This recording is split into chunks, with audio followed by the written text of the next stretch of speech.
It was the night of May 31st, 2009.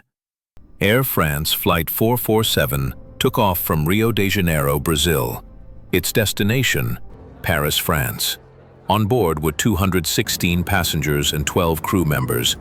Everything seemed routine, until the plane entered the Atlantic Ocean airspace. The first hours. The first 4 hours of the flight were uneventful. The crew was experienced. The autopilot was on, passengers were relaxed, everything was going smoothly. But the aircraft was flying into a dangerous zone, an area of tropical storms. At 2:10 a.m., automated systems detected a failure in the plane's airspeed sensors. Known as pitot tubes, these sensors had iced over. Autopilot disengaged. The pilots took manual control, but confusion quickly set in. The airspeed readings were incorrect, making cockpit data unreliable.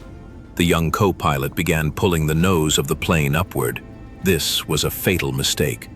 The aircraft began to stall, losing lift and altitude rapidly. The captain entered the cockpit about 1 minute after the crisis began, but by then, it was too late to understand what was truly happening. The instruments were misleading. The plane was descending, stalling, but the pilots didn't realize it.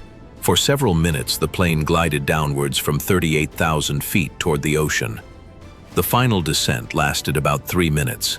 At 2:14 a.m., after 4 hours and 15 minutes in the air, Flight 447 crashed into the Atlantic Ocean. All 228 people on board lost their lives. There were no survivors. The investigation revealed a chain of errors: sensor failure, reliance on automated systems, poor communication in the cockpit, and pilot error. It became one of the most tragic events in modern aviation, and it reminded the world of one crucial truth. No matter how advanced the technology, human decisions can still mean the difference between life and death.